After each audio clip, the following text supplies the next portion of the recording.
Assalamualaikum, salam hangat, salam Spotline. Jumpa lagi dengan kami Spotline Channel. Alhamdulillah, dengan situasi yang berbeda kita bisa berjumpa lagi dengan kami di Spotline Channel. Sekarang kami sedang berada di bumi perkemahan yang ada di Kuningan, yaitu Buper Palutungan di kaki Gunung Ciremai. Dalam episode kali ini kami akan membahas tentang arrow. Oke, arrow sebagaimana kita tahu adalah anak panah ya, atau benda yang didorong oleh limbs untuk terbang nancap. Ya, ada beberapa jenis arrow, ada beberapa jenis bentuknya, terus bahannya juga gitu ya. Nah, untuk hari ini kita akan membahas tentang plus dan minus atau keuntungan kelebihan bahan-bahan anak panah. Yang pertama yang kita bahas adalah anak panah yang berbahan karbon. Kita mengetahui anak panah yang berbahan karbon tuh banyak sekali ya. Ada merek-merek dari merek yang murah meriah harganya sampai dengan yang harganya bikin nangis. Kalau pecah tuh aduh, gope satu Eastern ya. Untuk panahan karbon dimulai dari mix karbon. Mix karbon itu adalah anak panah yang digabungkan antara karbon dan fiber. Biasanya anak panah ini mempunyai bobot yang lumayan berat juga ya. Digunakan di merek-merek tertentu. Lalu berikutnya ada pure karbon. Nah, pure karbon pun ada beberapa tipe sepengetahuan kami. Ada yang karbonnya spiral, ada yang karbonnya seperti net menganyam ya, membentuk selongsong, membentuk tabung. Biasanya anak panah ini digunakan di arrow karbon yang berada di kelas medium sampai dengan high ya, banyak dengan arrow yang lain. Terus ada juga yang hybrid, perpaduan antara karbon dan aluminium. Kita bahas satu-satu. Keuntungan dari mix karbon. Arrow mix karbon mempunyai keuntungan yaitu dia agak ya, bukan berarti kuat ya, agak kuat terhadap benturan frontal dan diagonal. Dalam artian tidak cepat mudah patah. Kenapa? Karena ada kandungan fiber di sana. Untuk kekurangannya adalah mix karbon itu mempunyai berat atau bobot yang lumayan berat ya.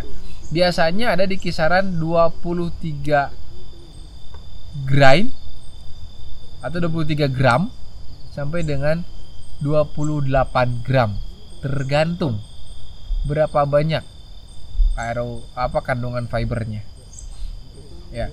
Dengan demikian berarti anak panah tersebut akan lambat atau akan sangat cepat turun apabila ditembakkan pada jarak-jarak tertentu. Biasanya jarak-jarak jauh gitu ya. Membutuhkan arrow yang bobotnya pas, itu pasti akan berpengaruh sekali. Apalagi bobot itu sangat dipengaruhi oleh GPI busur ya. Gram per inch atau GPP, gram per poundnya harus dihitung betul-betul. Nah, itu nanti kita akan bahas di lain konten. Berikutnya adalah untuk kelebihan arrow pure karbon dengan karbon spiral ya. Karbon spiral banyak digunakan di merek-merek yang high end pun ada yang merek Cina pun ada. Keuntungannya karbon ini ringan, terus jika pecah atau jika nabrak itu tidak langsung pecah, dia pasti mekar dulu. Kita potong, bisa rapih lagi. Demikian ya. Terus kelebihan yang lainnya adalah lebih ringan, sehingga lajunya akan lebih stabil. Kerugiannya arrow ini memiliki batas. Nah, kita udah sampai batas nih, limit ya. Memiliki batas tonase. Sudah memiliki batas tonase dan berpengaruh pada akurasi. Biasanya kalau arrow high end itu suka tercantum kekuatannya sekian ratus ton. Nah, bukan berarti anak panah tersebut bisa menahan beban sekian ratus ton, bukan. Tapi berapa ratus ton, berapa berat yang terakumulasi selama pemakaian. Demikian. Lalu kekurangan berikutnya adalah dari harga. Tanggung. Tanggung sangat dekat dengan karbon yang utuh, yang net. Ya, yang misalnya karbonnya alurnya lurus. Seperti itu. Dan kekurangan yang lainnya adalah tingkat kelurusan. Bagi yang spiral, kelurusannya itu tidak toleransi kelurusannya itu 0,0006 ke atas rata-rata. Rata-rata ya, bukan berarti tidak ada yang di bawah, ada yang di bawah, tapi rata-rata di atas 0,00006. Seperti itu. Sekarang kita berlanjut ke yang pure karbon, namun yang net. Ya. Yang net itu cenderung lebih kuat. Cenderung lebih kuat. Jika kita menumbur sesuatu, itu cenderung lebih kuat. Namun ketika sudah di ambang batas, dia nabrak, langsung nggak mekar tapi pecah. Ada pecahnya itu nggak ke samping, tapi dia ke dalam garis rambut seperti itu, pecah-pecah seperti demikian. Seperti itu ya kekurangannya.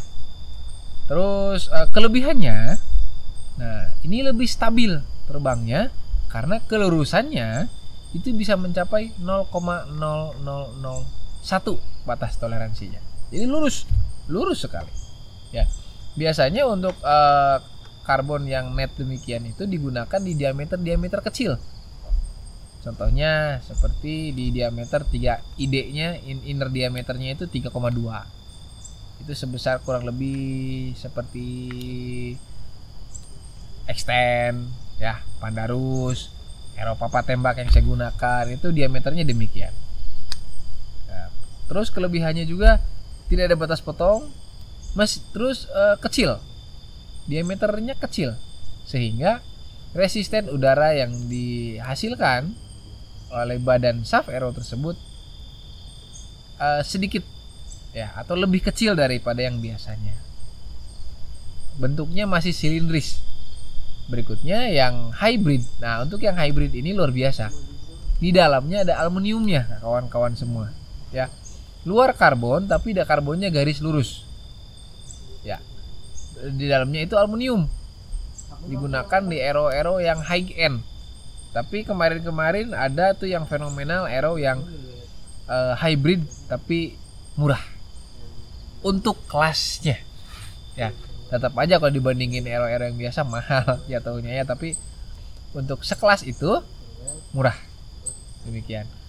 Nah, untuk kelebihannya, dia terbangnya sangat stabil karena perpaduan dua bahan antara aluminium dan karbon. Ya. Terus badan shaftnya itu cenderung barel. Barel itu berarti yang tengah lebih gendut daripada ujung dan ujung.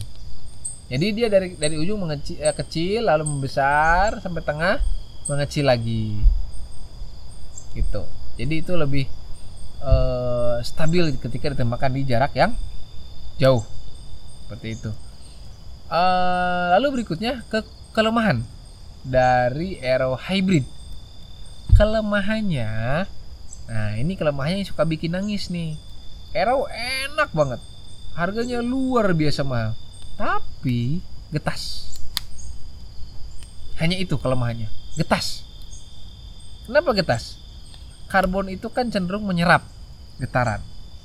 Tapi kalau ada aluminium yang tidak ada toleransi terhadap bending atau tekukan. Nah, ketika dia numbur sesuatu yang keras, aluminiumnya bengkok, karbonnya akan pecah. Paling tidak bengkok deh.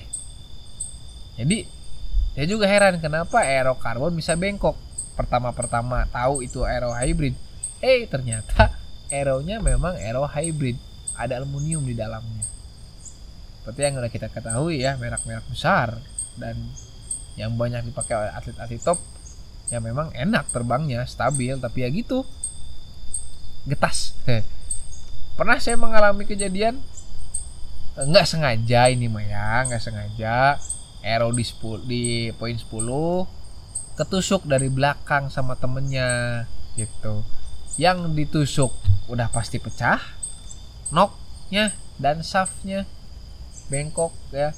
Yang nusuknya pun demikian, pecah juga depannya ya. Jadi bingung ya gimana, sangat aduh sakit yang tak berdarah menurut saya demikian ya. Ero udah mahal harganya, ketumburnya pun tidak dengan disengaja gitu. Kalau disengaja mah wah saya mau mecahin nok sengaja kan, berarti keahliannya bagus gitu ya. Tapi ketika tidak disengaja udah mah hati-hati celaka pula. Seperti itu kawan-kawan. Demikian untuk penjelasan di episode hari ini. Tetap dukung terus channel kami dengan cara klik komen, like, dan subscribe. Tidak lupa juga untuk share seluas-luasnya channel kami. Terima kasih, salam hangat, salam spotlight.